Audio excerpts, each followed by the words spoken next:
it's like, oh, we have an Asian guy in our table, let's interrogate this person. I said, oh, Philippines. And one person just said, oh, where is that? Is that in the Caribbean? And I was just like, really? Marvin Joseph, want to share Montefrio. I know it is a mouthful, and I'm an assistant professor in the environmental studies program.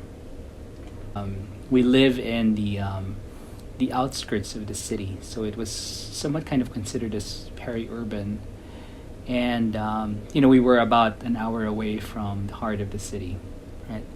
So my whole life, my memory of it is really just kind of sitting in the public transport or in our car and kind of just waiting for that ride.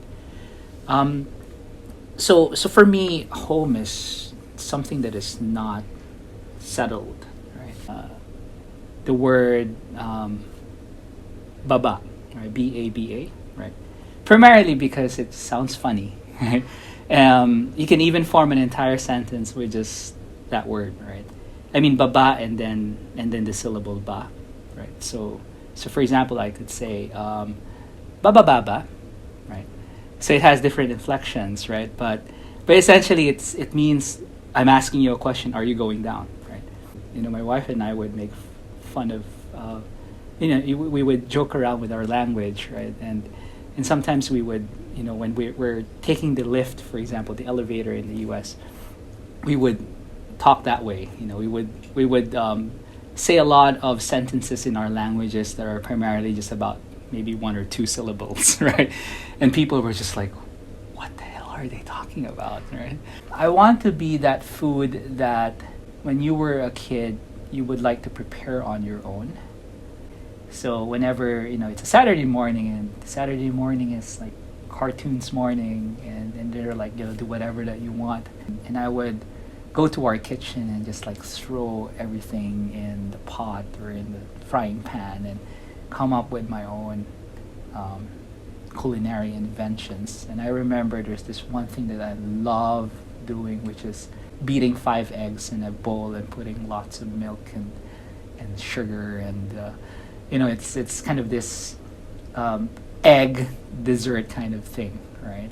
And over the years I would develop that recipe, right? I want to be like that, because my life is always about kind of, I see my life as an invention and a reinvention, right? I started off completely from a different discipline where I am right now, right? I used to be an engineer before, but now I'm a social scientist, and I feel that I always kind of recreate myself. I've met some people along the way that are not so obsessed about leaving a legacy, right? And I kind of like that idea. It just kind of decenters us from our thinking of the world, right? Thinking that we're not at the center of the universe. Partly, I also want to be remembered in certain ways, but primarily how how I want my kids to remember me. My wife would always ask me, do you want to be in the picture? Do you want to be in the videos? And I would say, no. I want to be the one taking the videos and the photos. And that's probably the extent of how I want to be remembered. The mere fact that, hopefully when they grow up, they would remember me as this person who took a lot of effort to as much as possible document our lives.